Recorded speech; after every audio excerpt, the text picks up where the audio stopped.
Gênesis, capítulo 22, do versículo 1 ao 8. Quem encontrou, diga graças a Deus. Depois dessas coisas, Deus pôs Abraão à prova. E lhe disse: Abraão. E este lhe respondeu: eis-me aqui. Deus continuou: pega o seu filho, o seu único filho, Isaque, a quem você ama, e vá à terra de Moriá. Ali, ofereça-o em holocausto, sobre um daqueles montes que eu lhe mostrar. Na manhã seguinte, Abraão levantou-se de madrugada, e tendo preparado o seu jumento, levou consigo 2 dos seus servos e Isaque, o seu filho. Rachou lenha para o holocausto, e foi para o lugar que Deus lhe havia indicado. No terceiro dia, Abraão ergueu os olhos e viu o lugar de longe. Então disse aos seus servos, Abraão disse aos seus servos: esperem aqui com o jumento. Eu e o rapaz Isaque, o moço, iremos até lá, e depois de termos adorado, voltaremos para junto de vocês. Abraão pegou a lenha do holocausto, e colocou sobre Isaque, seu filho. Ele, por sua vez, levava nas mãos o fogo e a faca. Assim os dois, Abraão, pai e filho, caminhavam juntos. Isaque rompeu o silêncio e disse a Abraão: pai, meu pai. Abraão respondeu: eis-me aqui, meu filho. Isaque perguntou: aqui está o fogo, aqui está a lenha, mas aonde está o cordeiro para o holocausto? Abraão respondeu: Deus proverá para si o cordeiro para o holocausto, meu filho. E os dois seguiam juntos. Você pode repetir comigo? E os dois? Mas fala com fé para engatar pelo menos a primeira aqui. E os dois seguiam juntos. Em nome de Jesus. Pai, fala conosco mais uma vez, como tu tens feito desde o início, em nome de Jesus. Querido, talvez, a passagem bíblica que mais aponte para a cruz de Cristo. Talvez. Todo o Antigo Testamento sempre vai apontar para Cristo. Precisamos ler o Antigo Testamento com óculos da salvação e da cruz de Cristo. É muito perigoso e difícil de lermos o Antigo Testamento sem entendermos o Novo, sem entendermos a necessidade da salvação por Cristo, para que nós possamos compreender o que Deus de fato queria dizer ao povo judeu. Esse texto, Gênesis 22, talvez seja o texto mais, digamos assim, tipológico, o texto que mais fale de Cristo, porque Deus fala assim: Abraão, depois destas coisas, Deus dá um comando a Abraão, depois dessas coisas. Depois de algumas coisas, Deus dá um comando. Você já viveu muitas coisas. Você já passou por muitos lugares. Você já experimentou experiências boas, não tão boas, positivas e negativas. E depois dessas coisas, Deus fala com Abraão. Depois dessas coisas que você atravessou, está atravessando ou vai atravessar, Deus continuará falando com você. Sempre Deus dará um novo comando, uma nova ordem. Deus mostrará um novo passo, uma nova decisão, um novo caminho, ou uma nova direção, ou uma nova oportunidade depois de algumas coisas. Que coisas são essas? Observe que Abraão, ele recebe uma promessa, como nós recebemos, a promessa da salvação dos filhos, a promessa da salvação dos pais, a cura de repente de uma enfermidade, de repente a restauração de um relacionamento, de repente o batismo com o Espírito Santo. Depois dessas coisas, Abraão tinha recebido uma promessa de Deus. E ele tinha vivenciado algo sobrenatural. Ele tinha recebido um filho. Lembra de Isaque? Quem lembra? Quem lembra? Olha o contexto. Depois dessas coisas, Isaque não poderia nascer. Isaque, ele era humanamente inviável, improvável e impossível de nascer, por vários motivos. Vou te dar 3. Primeiro, que a mulher, a mãe dele, a Sara, ela era estéril, não podia nascer, o ventre estava fechado. Segunda coisa, ela era velha, ou seja, tinha cessado o costume das mulheres, tinha beirando aí nos seus 90 anos. Terceiro, Abraão tinha 100 anos. Junta tudo isso aí e mistura. A mulher está velha, não pode ter porque não é estéril. Ela é velha, não pode ter porque já cessou o costume das mulheres. E o marido tem 100 anos. Mesmo que essa mulher pudesse ter filho, como é que esse homem ia engravidar essa mulher? É um milagre tríplice. Deus vem e cumpre a promessa, essa mulher engravida. E depois que ela tem essa gravidez, depois que ela recebe essa bênção, depois que Abraão é abençoado, depois dessas coisas, Deus dá um novo comando. Depois de um estágio de experiência com Deus, depois que Deus ele tem pelo menos um pedaço do coração e sente a fé de Abraão, Deus dá um novo comando. E é exatamente esse comando que eu gostaria que Deus nos desse e que nós pudéssemos obedecer. Deus fala a Abraão, sabe o Isaac? Sabe esse seu filho?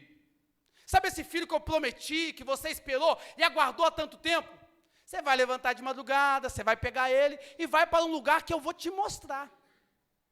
A grande questão aqui é que Abraão não fala nada. Abraão não conta para Sara, senão Sara não teria deixado ele pegar o filho, teria? Que mãe que deixaria? Ele saiu escondidinho, na calada da noite, de madrugadinha. Levantou, pegou 2 servos, aprontou o jumento e foi. Abraão faz tudo em silêncio. Ele faz tudo na obediência. E nós estamos vivenciando um momento onde homens de Deus, mulheres de Deus, casamentos, adolescentes, crianças, jovens, estão se expondo sem necessidade, uma exposição desnecessária, uma exposição midiática, uma exposição de rede social, uma exposição na escola, uma exposição com roupa, uma exposição com a imagem, uma exposição muitas vezes danosa, que nos traz prejuízo. A grande questão aqui é que nós não precisamos expor nada para ninguém. Quando nós temos um problema, nós temos um comando, nós temos uma dúvida, nós precisamos recorrer a Deus que nos deu o comando, a Deus que nos deu a ordem, a Deus que exigiu algo de nós, a Deus que de repente colocou-nos uma prova.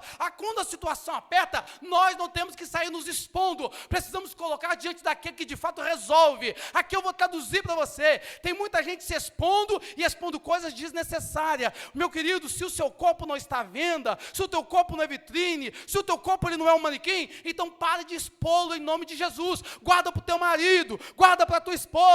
Se você tem uma vida com Deus, intimamente com Deus, não precisa ficar falando o que você faz, não precisa falar de quem você é. Faça Deus refletir através de você quem Ele é. Uma exposição desnecessária. Não precisa ficar contando nada para ninguém. Porque eu estou sendo perseguido, porque fulano falou mal, porque não sei o que, porque não sei o que lá, e começa a teclar, não precisa nada disso. Hoje a igreja precisa aprender que nós resolvemos nossos problemas no joelho, na oração, pedindo e recorrendo ao Senhor, dizendo, Senhor, intervenha em meu favor, intervenha em meu favor. Uma exposição desnecessária. Ninguém precisa saber as coisas que você faz em um culto. E aqui eu não estou querendo fazer um culto de doutrina, mas, meu querido, lá dentro das 4 paredes, você tira foto do seu ato lá sexual? Não, né? Você grava, faz um reels lá e põe, posta? Não. Porque é uma intimidade que você tem. Então, nós cristãos precisamos parar de nos expor desnecessariamente, trazer prejuízo. Não faça propaganda daquilo que você não quer vender. Não exponha a sua fé, e nem a sua comunidade, nem o seu casamento, nem a sua família, desnecessariamente. Nós que temos uma profissão peculiar, nós não nos expomos desnecessariamente. Nós frequentamos lugares diferentes, nós temos cautela nas nossas ações, aonde sentamos e aonde vamos. Deus está dizendo exatamente isso para você, igreja. Não exponha a tua fé sem necessidade. Senão, infelizmente, o projeto de Deus poderá ser frustrado por uma pessoa, por uma atitude, ou por algo que vai atrapalhar a sua caminhada. Se Abraão chega e fala assim, Sara, Deus falou comigo. Deus mandou pegar Isaac e levar ele para matar ele lá em cima da montanha. Eu vou abrir Isaac de cima e embaixo, meter a faca nele, da garganta, e vou rasgar ele até no ventre aqui embaixo, vou abrir ele, porque assim é o sacrifício, eu vou abrir ele, eu vou arrancar todas as vísceras deles, os órgãos, vou colocar ele tudo em cima do altar, vou colocar lenha e vou meter fogo para Deus. Você acha que Sara, em sã consciência, ia deixar? Não. E também não era isso que Deus queria. Então não exponha desnecessariamente. Sabe por que Deus pede Isaac em holocausto? Você já parou para pensar por que Deus pede exatamente Isaac? Observa, Abraão, pega o teu filho, vamos ler o versículo aí? Põe para mim, Vinícius, por favor. Pega o teu filho, versículo de número 3. 2, Vinícius, 2. Versículo 2. Deus continuou, pega o seu filho, ele tinha 2, lembra? Ismael e Isaac. Tinha ou não tinha? Eu não vou contar a história inteira, que a história é longa. Ele tinha Ismael, que foi feita lá com Agar, né? Deram uma sapecada por fora e tal, arrumaram um filho lá. E o segundo, que era Isaque. Abraão, pega o seu filho. Se Deus para aqui no comando, o que Abraão ia fazer? Vou lá buscar Ismael, eu não vou dar Isaque não, ué. Vou pegar o Ismael, até meu filho também. Abraão, pega o seu filho. Ele vai lá buscar Ismael ou não vai? Atenção, queridos. Uma obediência parcial, uma obediência pela metade, é desobediência. Uma desobediência em partes é desobediência. A obediência a Deus precisa ser na sua integralidade, na sua totalidade. Deus não quer habitar uma parte da sua vida. Deus não quer uma parte da sua obediência. Deus não quer uma parte do seu dinheiro. Deus não quer uma parte do seu coração. Deus não quer uma parte da sua devoção. Deus não quer o resto do seu tempo. Ele quer você na integralidade. É hora da igreja entender que o comando de Deus é: eu quero você por completo. Eu não mandei anjo na cruz. Eu não mandei pedaço de Jesus. Eu não mandei Miguel. Eu não mandei Gabriel, eu mandei meu filho, o meu único filho, aquilo que eu mais amava, aquilo que eu tinha de melhor para morrer por você. Então eu quero a sua totalidade, integralidade, a tua obediência completa. Mas a verdade é que a gente finge de bobo, né? Se fosse na polícia, finge de égua, né? Finge de bobo, né? Finge de bobo. Ah, Jesus, o senhor é para buscar meu filho? Corre lá no deserto. Procura Agar. Arruma um jeito de pegar Ismael, que é ele que eu vou sapecar aqui, que eu vou sacrificar. Não, Abraão, é para pegar teu filho, seu único filho. Agora eu pergunto para você, Isaque era filho único de Abraão? Abraão tinha 2, não tinha? E por que Deus fala o único filho? Está aí. Aquilo que Deus te prometeu é o que Ele tem responsabilidade para tomar conta e para fazer. Não coloque na conta de Deus o que Ele não te disse, o que Ele não te prometeu, aquilo que Ele não mandou você fazer. Tem muita gente cansada porque está fazendo o que Deus não mandou, está tomando decisão que Deus não mandou, está contraindo relacionamentos que Deus não disse para fazer. Deus só é responsável por aquilo que Ele prometeu e por aquilo que Ele referendou, por aquilo que Ele te deu direção. Deus não será responsável pelas suas decisões equivocadas. Deus não será responsável pelas suas decisões sem consultar a palavra. Deus não tem nenhum compromisso com a palavra de homem. Palavra de pessoas. Deus permanece em compromisso com a palavra dele. É a palavra de Deus que está firmada nos céus para sempre e para todo sempre. É o único filho porque a promessa que Deus deu foi Isaque, não foi Ismael. Só que eu estou vendo pessoas que têm um comichão no ouvido, que saem tomando decisões, depois dá errado, ele começa a buscar Deus. Vai dar ruim. Vou rasgar o véu para você poder não ir, se quiser voltar aqui, dá paciência, né? O profeta não quer saber, né, do resultado, quer saber se Deus está falando, né? Namoro misto não dá certo. Aprenda isso em nome de Jesus, senão vai dar errado, vai dar ruim. Nunca deu certo. Ninguém consegue andar de mãos juntas em posições, em direções contrárias. Vem cá, Caiana, você que está mais firminho, rápido, vem, rápido. Rápido, ligeiro, rasteiro, segura a mão do papai, rápido. Dá a mão, vem cá, rapidinho. Anda para lá, corre para lá, vai, minha filha, vamos, minha filha. Não consegue. Isso aqui é o casamento, o relacionamento de um crente com um ímpio. Vou te pagar uma pizza. Nós não conseguiremos caminhar na mesma direção, com pensamentos contrários. Não vai dar certo. Ah, mas eu vou orar, você vai sofrer, você vai calejar o seu joelho. Para você que tem a oportunidade de escolher, você adolescente, escolher uma mulher de Deus, escolha uma mulher de Deus. Escolha um homem de Deus. Ah, mas casamento é difícil, né, Monteiro? Mas é claro que é difícil. O casamento entre um homem pecador, miserável, que foi lavado no sangue de Jesus, e de uma mulher pecadora, miserável, que também foi lavado no sangue de Jesus, de duas pessoas que dependem da graça de Cristo. O casamento realmente não é fácil.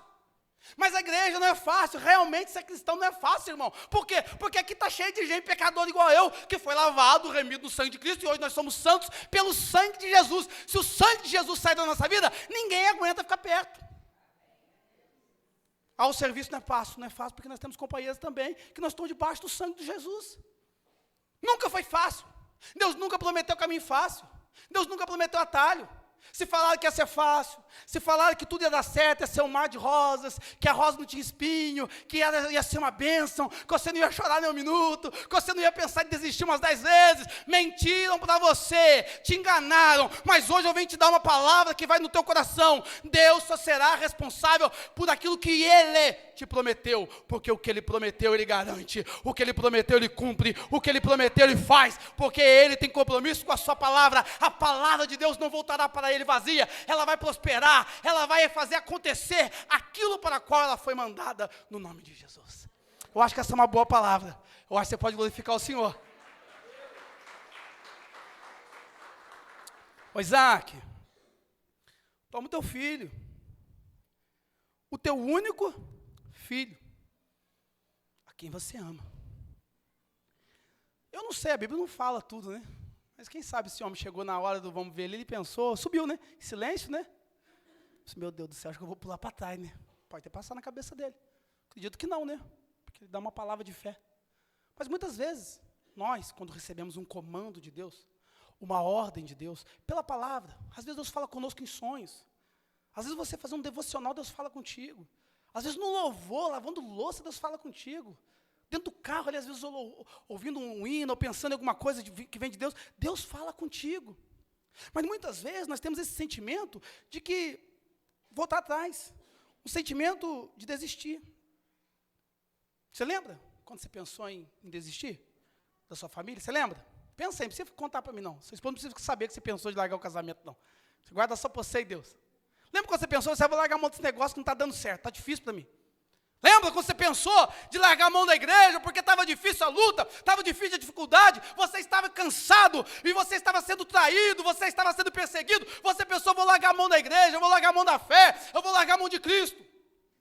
Sabe quando você pensou de desistir, né, do seu relacionamento, pensou em desistir dos seus sonhos, engavetou todos eles, colocou eles todos dentro de uma gaveta e disse, não vou fazer mais, vou largar a mão dessa prova, vou largar a mão disso, vou largar a mão daquilo, eu quero desistir, eu desanimei, eu cansei. Entenda em nome de Jesus, a promessa que Deus fez, Ele vai te dar condição de você alcançar no nome de Jesus. Você vai pensar em desistir, você vai pensar em voltar atrás, mas na hora que você tentar voltar atrás, o vento do Espírito vai soprar sobre você e vai te empurrar para o seu propósito, vai te empurrar para a tua vitória, vai te empurrar para a tua promessa, porque é isso que Deus faz com aquele que Ele prometeu. Bendito seja Deus. Já dizia o poeta, né? Eu não sei nem quem disse, se você souber me fala, né? O escolhido não tem escolha, né?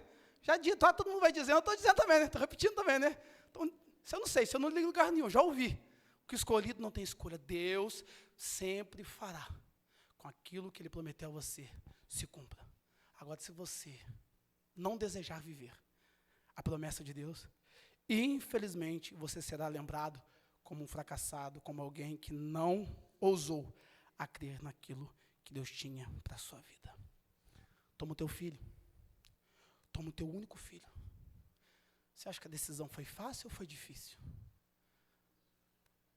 Foi fácil ou difícil? Eu não tomaria uma decisão dessa, você tomaria? Alguém em sã consciência faria isso? Você ia falar, isso é o capeta que está falando, isso não é Deus nunca, isso é o diabo. Essa voz vem do bicho, né? É do chifrudo, sai Satanás. Mas era Deus. Deus estava provando Abraão. É que eu vou tentar desmistificar essa questão aqui da tentação, né, da Bíblia ali. Deus não estava tentando Abraão, estava provando. Porque a provação, ela extrai o que está dentro do seu coração. A provação é uma ferramenta que Deus usa para extrair o que tem dentro de você. A provação é uma ferramenta, um instrumento que Deus usa para saber as intenções do nosso coração. Isso é provação. A provação, depois de vencida, depois de superada, a provação nos aproxima ainda mais de Deus. Ela nos deixa mais íntimos de Deus. Ao passo que a tentação, ela nos afasta de Deus. Ela nos tira do caminho. A tentação nos distrai. A tentação nos distrai e nos atrasa. A aprovação nos leva para o nosso destino, para o nosso propósito. Então Deus não tenta ninguém. A aprovação nos aproxima dele. A tentação não. A tentação nos afasta do Senhor.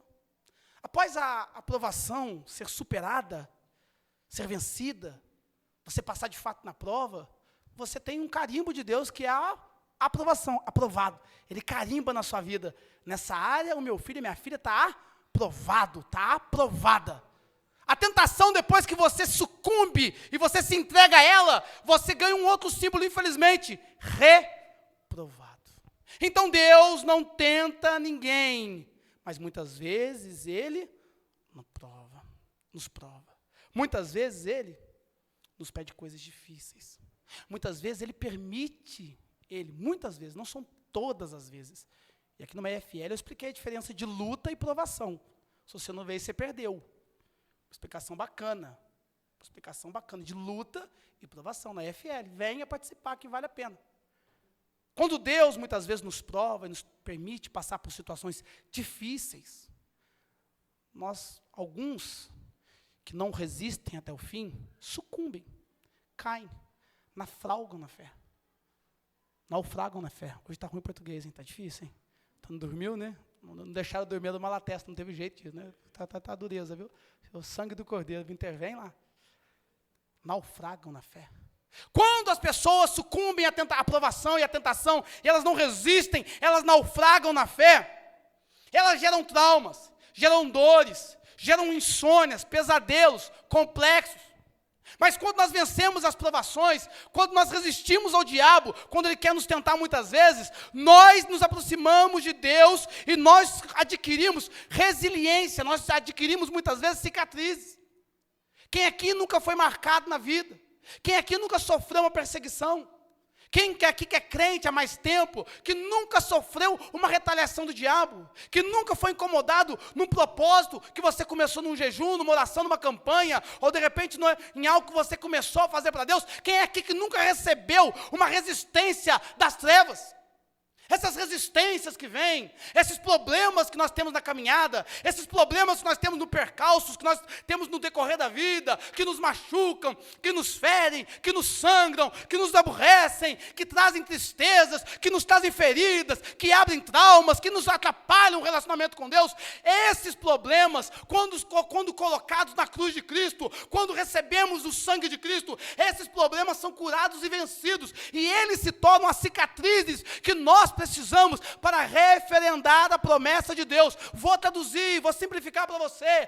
Todos os traumas, problemas que você vivenciou, quando você supera e vence, se tornam cicatrizes que te dão autoridade para falar do Deus que você serve. Quando você é atraído, você perdoa, você pode falar: eu perdoei, porque Jesus me ensinou a perdoar, meu casamento foi restaurado. Quando você é traído, você libera o perdão, você pode dizer: eu fui traído pelo meu colega, eu fui traído pelo meu patrão, pelo meu amigo, mas eu liberei perdão, e Deus de fato curou e cicatrizou todas as feridas. Quando você tem um trauma de infância, foi abusado, foi abusada, algo terrível, e você consegue ser curado daquilo, você pode dizer: certamente o meu Deus é o Jeová que cura, é o Deus que cura, é o Deus que me sara, porque eu tenho uma cicatriz nessa área, e Deus vai fazer na tua vida o que Ele fez na minha. As nossas cicatrizes, elas nos credenciam, nos dão autoridade para pregar o Deus que nós servimos. Crente tem que ter cicatriz. Mas eu vou até beber uma água, eu acho que essa é uma boa palavra, você pode aplaudir Jesus. Vou beber uma água, segura aí. Segura aí. Crente tem que ter o quê, Isabel? Cicatriz. Mas tem crente que quer fazer tatuagem. Segura aí. Crente tem que ter cicatriz. Mas tem uns crentes Nutella, geração 21. Os crentes da Drive-Thru, né? Para quem veio na quinta. Quem que veio na quinta aí? Aprendeu, né? Geração da Drive-Thru, né? Aprendeu, né? Pode deixar lá depois. Quer fazer tatuagem.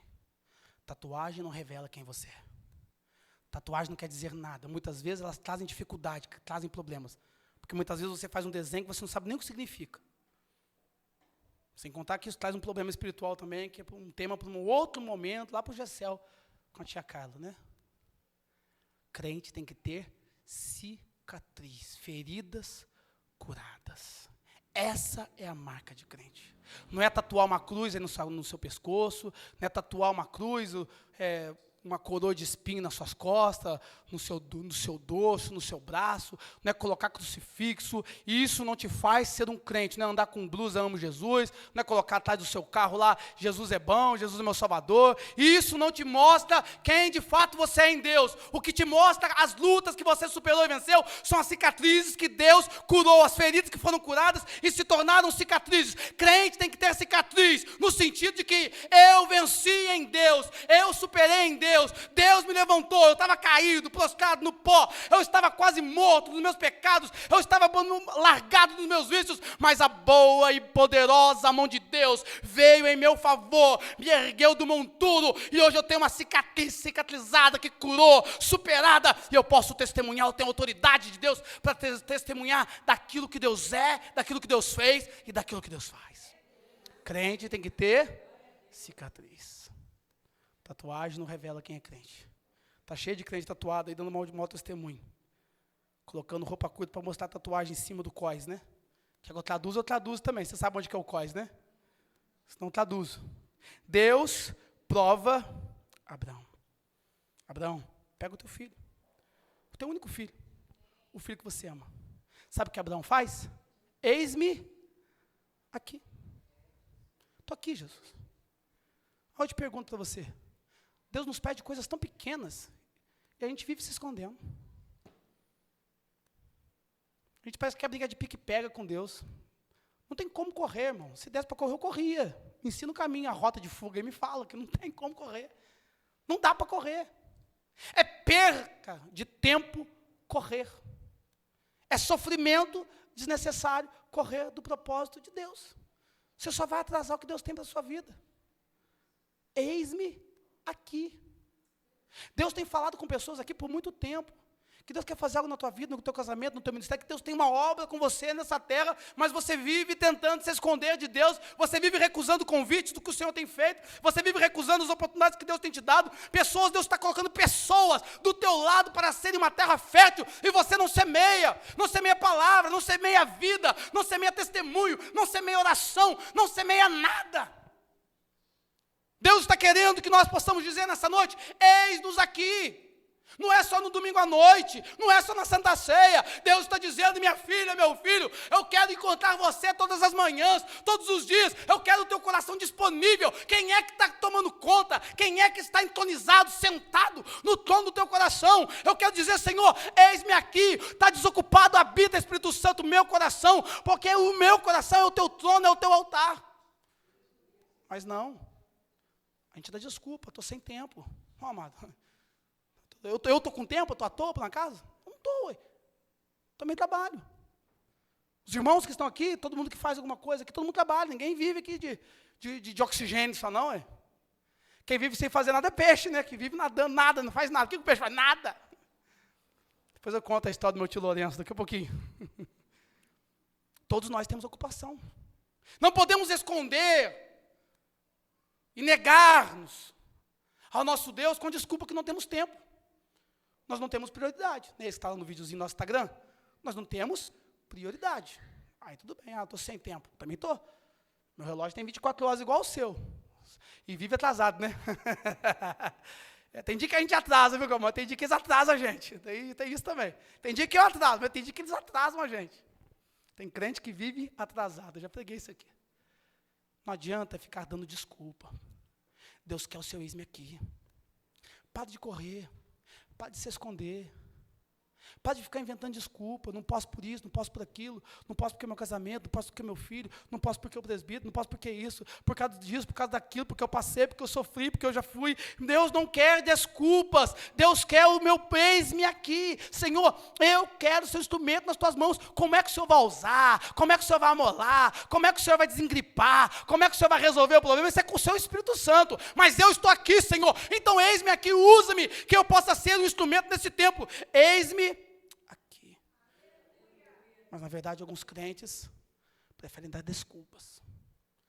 Preferem ser bem-sucedidos em outros lugares. E já dizia o poeta, né? O pregador famoso aí, que a pior coisa, o pior sucesso que tem é fazer sucesso onde Deus não te colocou, né? Não é isso que ele fala lá? Já ouviu essa, amada? Não tinha ouvido, não? Quem já ouviu essa? Ninguém? Só minha esposa? Está colando de mim? Pior sucesso que tem é fazer sucesso aonde Deus não te quer e não te colocou. Então não adianta eu ser um profissional bem-sucedido se eu não sou bem-sucedido no propósito que Deus estabeleceu na minha vida. Não adianta eu ser uma pessoa bem-sucedida aonde Deus não me quer. Eu quero fazer sucesso, eu quero ser bem-sucedido, eu quero ser uma pessoa usada aonde Deus me quer, aonde Deus me levou, aonde Deus me estabeleceu. Então não fuja do propósito, não fuja do chamado, mas diga: Senhor, eis-me aqui, eu estou pronto, mesmo não pronto. Se eu não estiver pronto, então me apronta, porque eu quero dizer: eis-me aqui, conta comigo, eu quero dar o meu melhor, eu quero fazer o meu melhor, e se o meu melhor não for suficiente, me ensina a entregar tudo, para que o Senhor faça uma grande obra através da minha vida. Eu acho que essa é uma boa palavra, você poderia aplaudir ao Senhor, essa é uma boa palavra. O pior fracasso que tem é fazer sucesso onde Deus não te colocou. Abraão diz: eis-me aqui, versículo 2. Versículo 2, Vinícius. Abraão disse: eis-me aqui. Me ajuda aí no texto. Deus continuou. Na minha tradução diz assim: e Deus acrescentou. Alguma a Bíblia diz: e Deus acrescentou? Põe na outra versão para ver se fala. Deus acrescentou. Acrescentou lá. Volta lá. Essa aí, acrescentou Deus. Deus falou e Deus continuou falando. Deus dá uma ordem, Deus dá um comando, e depois que Abraão obedece o primeiro comando, Deus dá um segundo comando.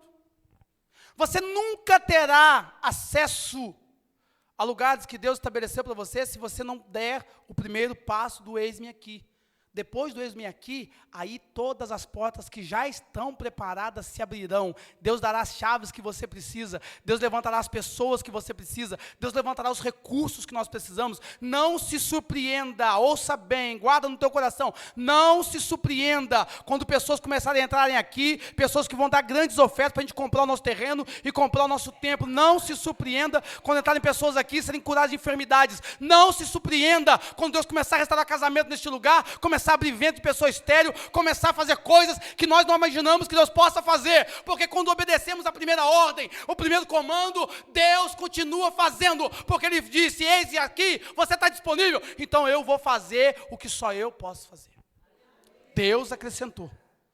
Você está disponível, Abraão? Eis-me aqui? Então vai para o Moriá, pega o seu filho, o seu único filho, Isaque, não é o Ismael, Isaque é quem você ama. Você sabe o que significa Isaac? Você sabe, não sabe? O que significa Isaac? Tem um crente na casa? O que é? Quem que falou aí? Quem falou vai ganhar um negócio aí, vai ganhar um vale para a oração de amanhã às 7h. Isso, você também, Carly. Riso, ou aquele que me faz rir. Pega o teu filho, teu único filho, Isaac, o motivo da sua alegria, o motivo da sua vitória, o teu filho da promessa. A tua alegria agora vai se tornar a sua dor. Isso é revelação, irmão. Aquilo que te trouxe alegria agora vai te trazer dor, porque você vai ter que sacrificar ele a mim.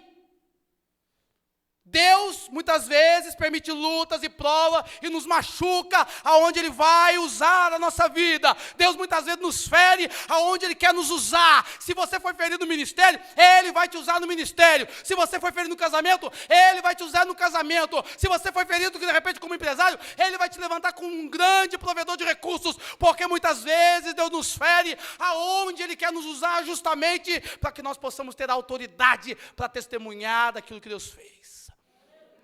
O motivo do teu riso agora se torna o motivo da tua dor. Você vai pegar seu filho, aquele que te enche de orgulho, de riso, de alegria. Você vai levar e vai sacrificar para mim. Aqui tem muita revelação, não dá nem tempo de falar num culto só. Dá tempo? É muita revelação aqui. Abraão, quando é chamado, lá no Gênesis 12, ele sai de uma terra lá de Ur, dos caldeus, que tinha um deus Moloque. Fala comigo, Moloque. Moloque, de novo. Moloque. O deus Moloque era um deus um ídolo, que as pessoas sacrificavam crianças a esse deus. E alguns arqueólogos vão dizer que dentro dessa estátua de Moloque, um deus, um ídolo, tinha uma portinhola, uma portinha, um buraco, o que você quiser chamar, que se abria igual um micro-ondas, digamos assim, para ficar fácil. Abria e jogava a criança dentro do fogo e sacrificava o deus Moloque. Alguns, depois vai no YouTube, pesquisa lá no, aquele rapaz lá, o Rodrigo Silva, né? Que cara é bom. Jogava lá dentro do forno e sacrificava crianças ao deus Moloque. Abraão é tirado desse lugar, sai da tua terra, da tua parentela, sai, larga a mão de servir esse deus Moloque. E passado algum tempo, Deus pede a mesma coisa que Moloque. Eu quero seu filho. Abraão deve ter entrado assim, poxa vida, calma aí, aquele Deus Moloque pedia criança, agora o meu Deus, que é o único Deus, o Deus que agora eu sirvo, vai me pedir criança. A Bíblia não fala, você questionou. Mas na sua mente faria sentido? Na nossa mente faria sentido? Deus te pedir para você fazer algo que Ele mandou você largar? E de fato Deus não pediu Isaac, tá? Nós vamos chegar lá. Deus estava tentando, estava provando, experimentando, tirando de dentro do coração de Abraão o que de fato ele tinha, a intenção do coração dele. Isaac não foi morto. Foi uma prova, foi um teste, tá? Porque Deus não vai mandar você voltar do lugar para onde Ele te tirou. Não é para você voltar para a mesa de bar. Não é para você voltar a beber, a fumar, a se prostituir. Segura aí. Não desvia não, calma. Não é para você voltar para a pornografia.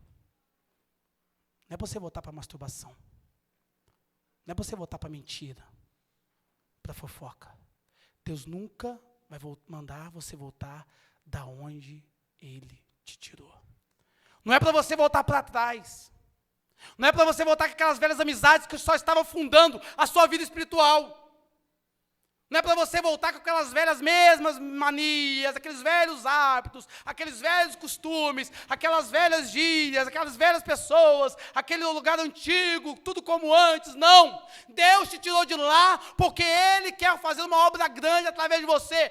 Ele não mandará você voltar para a sua vergonha. Ele só mandará você voltar ao mesmo lugar para te exaltar onde você foi humilhado e só. Foi isso que Ele fez com os discípulos naquela pesca frustrada. Mas nós que fomos arrancados do lamaçal do pecado, da ira de Satanás, do império das trevas, Deus não nos mandará voltar para esse lugar. Pega o teu filho, o teu único filho, Isaac, o motivo da sua alegria, e me sacrifica ele diante do meu altar. Sacrifica ele diante do meu altar. As nossas escolhas definem o nosso futuro. As nossas escolhas e decisões definem quem nós seremos amanhã. As nossas decisões e escolhas nos trouxeram até aqui. Se eu já tenho dois filhos maravilhosos, né? Uma filha e um filho, é porque eu escolhi bem, né? Pelo menos inteligente eu sou, né? Eu posso não ser esperto, mas inteligente eu sou. Eu escolhi uma mulher bonita, uma mulher de Deus. Me deu 2 filhos, um casal de filhos abençoados. As escolhas que eu fiz me trouxeram exatamente onde eu estou.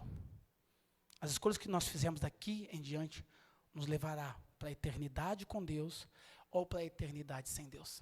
Sabe qual que é o tamanho de uma eternidade? Vou te falar o tamanho da eternidade. São 10 anos. Não são 10 anos. Sabe qual que é o tamanho da eternidade? São 100 anos, um século. Não é 100 anos, nem um século. Sabe qual que é o tamanho da eternidade, o lapso temporal, se pudéssemos medir, aferir pelo relógio humano? Sabe qual que é o tamanho da eternidade? 1 milênio. 1000 anos. Não são 1000 anos. A eternidade é toda a vida sem Deus, ou com Deus, dependendo das nossas escolhas. E escolhas momentâneas não podem definir a nossa eternidade. Escolhas momentâneas não podem definir o nosso chamado, nosso futuro, nosso propósito. Escolhas momentâneas não podem definir a nossa comunhão com Deus, a nossa vida com Deus, porque nós queremos passar toda a eternidade diante do nosso Deus, irmãos. Aqui é só um ensaio, aqui é só um preview, aqui é só uma prévia, é só um pequeno momento na presença de Deus. Nós passaremos toda a eternidade com o Senhor. Bendito seja Deus. E tem gente que fala que vai viver, né? Santo, santo, santo. Vai ter isso também, mas não vai ser isso aí não. Sabe por quê? Porque santo, santo, santo é o Senhor dos Exércitos. Os querubins, os 24 anciãos já estão fazendo lá há muito tempo. Para a gente fechar. 5 minutinhos, amém? Fala amém. 5 minutinhos? Vou te contar uma história então. Para fechar. Por que Deus então manda Abraão levar Isaac? Manda Abraão sacrificar Isaac? Se de fato ele não queria Isaac. Deus dá uma ordem, dá um comando, ó, vai, pega o menino, teu filho, o filho que você ama, leva ele para o monte, e quando chega lá, ó, sacrifica e tal, Deus dá uma ordem. Parece que Deus está brincando, né? Chega lá, não, brincadinha, pegadinha do malandro. Foi isso que aconteceu? Não foi. Não foi. Deus, na verdade, nunca quis o sacrifício de ninguém, e tampouco o sacrifício de Isaac. Vou traduzir para você, vou traduzir. Deus nunca quis, lembra dos 24 anciãos?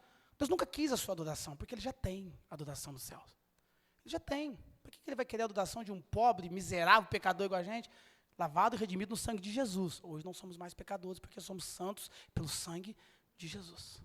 Então Deus nunca quis a adoração. O prosqueneu, né? Deus nunca quis a adoração do homem. Deus nunca quis Isaac. Toda essa trama, todo esse enredo, toda essa história verídica, toda essa história, Deus estava simplesmente querendo Abraão, querendo mostrar para Abraão quem Abraão era, querendo fazer Abraão subir de nível, querendo fazer Abraão entender que Deus é o provedor e que ainda que ele peça coisas difíceis, ele proverá o resultado. Deus não quer a sua adoração. É isso que Jesus disse, Deus quer os adoradores, Deus quer você, meu irmão. Deus não quer o seu dinheiro, entenda isso pelo amor de Deus. Ele é o dono do ouro e da prata, entenda isso. Deus não quer seu dom, porque Ele não precisa. Deus não me quer, Ele não quer os meus dons, os meus talentos. Ele me quer, o Fabiano, a Carla, a Caiane, a Duda. Ele quer cada um de nós, Ele quer você. Ele quer a tua vida. Então as provações, as promessas são para que Deus tenha você. Você é o alvo de Deus. Você é o motivo da cruz de Cristo. Você é o motivo da morte de Cristo no Calvário. E aqui eu vou traduzir, é uma mensagem agora, a gente traria uma mensagem para a ceia, né? Vou dar um spoiler. O dia que eu pregar na ceia de novo, a gente prega essa mensagem com profundidade. Vou te dar um spoiler. Abraão sobe. Isaac vai subir no Monte Moriá e pergunta, pai, ó, eu estou vendo fogo, tem o cutelo, a faca, tem a lenha, mas cadê o cordeiro? Não tem cordeiro, pai. Abraão, vão dizer que, Abraão, ô Jesus, tem misericórdia, hein? Tá difícil. Isaac era adolescente, tá? Tinha de 12 a 15 anos. A idade aproximada, de 12 a 15, era adolescente, tá? Ele está subindo o morro. Ô pai, estamos subindo o morro, esse tempão, um morro pesado, né? Cadê o cordeiro? Abraão fala, filho, Deus proverá para si o cordeiro. Você sabe por que Isaac pergunta para o pai sobre o cordeiro? Porque Isaac conhecia de sacrifício e conhecia de altar, porque ele via o pai adorando e sacrificando. Eu te pergunto, seu filho estiver adorando? Seu filho entende de altar? Ou ele entende de musculação, ele entende de internet, ele entende de bicicleta, ele entende de futebol, ele entende de videogame, ele entende de Roblox, ele entende de maquiagem para as meninas, ele entende de Bob Goods, de pintar, mas ele entende de altar, ele entende de adoração, ele sabe que é um joelho que se dobra e clama a Deus por portas abertas, por portas se abrirem. Ele vê um pai e uma mãe que vê Deus face a face, que conversa com Deus, que caminha com Deus. Nós somos os responsáveis para que os nossos filhos se tornem adoradores e eles possam refletir aquilo que eles veem em nós. O seu filho sabe o que é adoração? Ele entende de Bíblia? Ele entende de palavra? E a tarefa não é da escola, e não é só da escolinha, não é só do GECEL, a tarefa é nossa, de pais. Mas eu estou vendo alguns pais aqui tomando atitudes equivocadas. Toda hora, eles ficam loucos para arrancar essa criançada da sala. Toda hora tem um querendo arrancar a criançada da sala e trazer aqui para dentro. Toda hora.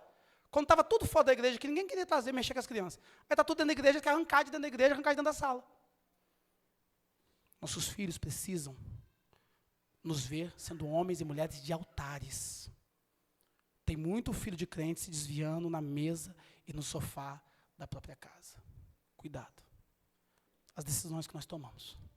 Os nossos filhos precisam ser filhos de altares. Somos pais imperfeitos, claro que somos. Temos imperfeições, casamentos que às vezes não dão certo, isso acontece, infelizmente. Ninguém casa para separar, ninguém fala, ninguém quer aqui uma família destruída. Alguém quer? Mas as nossas atitudes, aquilo que falamos, a nossa postura como pai e mãe, refletem diretamente na vida dos nossos filhos. Eu não quero que nenhum dos nossos filhos, nem os meus, e nem os seus, e nem aqueles que Jesus vai dar. Vai ter muita criança para não apresentar, para ficar tranquilo, viu? Fica tranquilo, não que eu começar a abrir o ventre, é um atrás do outro, viu? Vai ter que precaver, senão vai virando creche.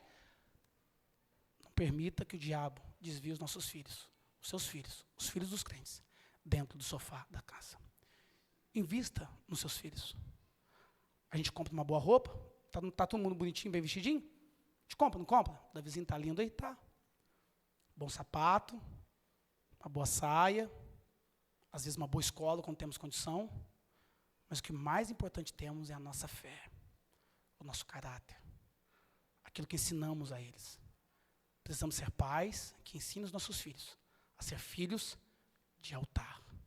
Para quando lá na escola alguém chegar com uma página pornográfica, o seu filho dizer, eu não vou me envolver com isso, porque os meus olhos, a minha vida pertencem a Jesus, eu sou separado por Deus. Para quando chegar na escola alguém oferecer um cigarro, uma bebida, ele fala assim, não vou me envolver com isso, porque o meu corpo é templo do Espírito Santo. Quem domina, quem governa o meu tempo é o Espírito Santo. Quem se adianta, faz o quê, Pedrinho? Faz o quê? Governa. Temos que ensinar os nossos filhos. Precisamos investir na vida dos nossos filhos. Eu não estou dizendo isso por uma causa. Não estou dizendo isso aqui a ismo. Estou dizendo que eu estou vendo pessoas que estão perdendo muito tempo, gastando muito tempo com aquilo que de nada vale. Investindo muito pouco na vida dos seus filhos. Pai, cadê o carneiro para o holocausto, para eu fechar, que está tenso, seu rosto está pálido. Seu rosto está pálido. Cadê o cordeiro? Põe um versículo aí, Vinícius, para a gente fechar. Passei de 5 minutos, né? Versículo de número 7. Eis o fogo, mais um. Mais um para frente. Olha lá. Eis o fogo, volta. Eis o fogo, pode voltar, filha. Eis o fogo, a lenha, mas aonde está o cordeiro? Fala comigo. Fala o nome. Cordeiro. Olha, eu estava lendo, a gente tem que ler bastante, isso é importante, tá? No original, e de fato tem diferença. Observe aí, aonde está o? Fala de novo, fala firme para eu terminar, mas para terminar, para você não ir triste para casa comigo, falou cordeiro. Cordeiro. Agora vai ali no versículo 8, Vinícius. Respondeu Abraão, Deus proverá para si, meu filho, Cordeiro. Fala firme de novo. Cordeiro. Versículo 13. Versículo 13. Tendo Abraão erguido os olhos, viu atrás de si um carneiro. Cadê o cordeiro? Cadê o cordeiro? Deus proveu o que aí? Tem diferença? Tem diferença? Não vou bater mais no você, não. Não tem jeito, cara. Tem. Você vai voltar quinta? Fala, eu vou. Então eu vou liberar. Você vai voltar quinta? Fala, filho, você volta quinta? Então eu vou falar. Não ia falar, não. Não vou falar. O Cordeiro foi morto antes da fundação do mundo, é Jesus Cristo que foi crucificado. O carneiro aqui é a provisão de Deus. Vou traduzir para você e já eu trago a explicação. Ovelha é ovelha, bode é bode, mas no nosso meio tem muito cabrito. Ovelha é ovelha. Está me ouvindo bem aí, ô Diaconisa? Está chegando bem o som aí, tá, Geraldinho? Ovelha é ovelha, bode é bode. E bode não converte nunca. Mas tem muito cabrito no nosso meio. Vai chegar um tempo que Deus vai separar as ovelhas dos bodes. Porque cabrito nem na separação daquele dia entra. Precisamos ser sim, sim e não, não. Tem muito lobo, como dizia meu pai lá no passado, né? Corda Afonso. Lobo em pele de cordeiro. Nós somos ovelhas de Cristo. Nós temos um pastor. Nós temos um dono. Nós temos um Senhor. Ele é a porta do aprisco. Ele é o pastor, o bom pastor das ovelhas. Que Deus possa olhar para dentro de nós hoje e nosso coração ser um coração de ovelha, que é um tema para uma outra mensagem, coração de ovelha, hein? Guarda o tema, que o tema é bom, hein? E não me rouba o tema não, viu, Tamara? O tema é bom. Coração de ovelha, o tema é bom. João 10, né? Tal, dá para falar, eu sou bom pastor, mas no nosso meio tem muito cabrito. Não se misture com cabritos. Não se misture com quem não é ovelha. Ovelha dócil, obediente, ovelha está disposta. Você bate nela, dizia o pastor Lourenço, você bate na ovelha, a ovelha, mesmo errado, de vez em quando a gente também bate também errado, viu, gente? Não acho que eu sou perfeito, não, que de vez em quando eu dou umas butinadas também, igualzinho a você. Normal. Mas ela baixa a cabeça, fica tristinha, porque eu também fico, você também fica, e vida que segue, né? Mas o pastor Lourenço dizia, lá nos idos de 2000, quando você bate na cabeça do cabrito, o cabrito finge de bobo, o bode avança na gente. Não se misture com bodes e nem com cabritos. Deus proverá para si o cordeiro, meu filho. O cordeiro já estava provido desde a fundação do mundo. O carneiro no Monte Moriá foi provido. E o resto da mensagem para a Santa Ceia. Coloque de pé em nome de Jesus. É o texto mais tremendo sobre a tipologia bíblica do Novo Testamento. Que eu possa ser ovelha. Que eu obedeça a Deus na sua integralidade. Que os meus filhos vejam Deus face a face.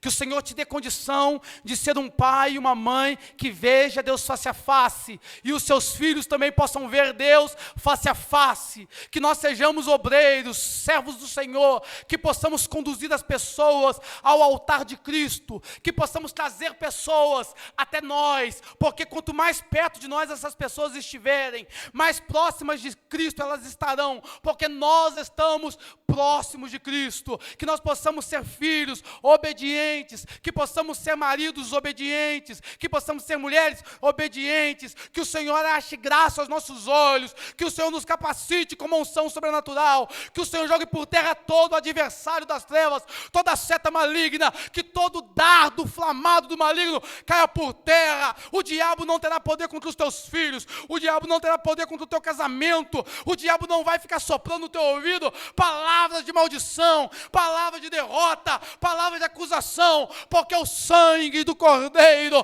imolado na cruz do Calvário, ele nos perdoou de todo pecado.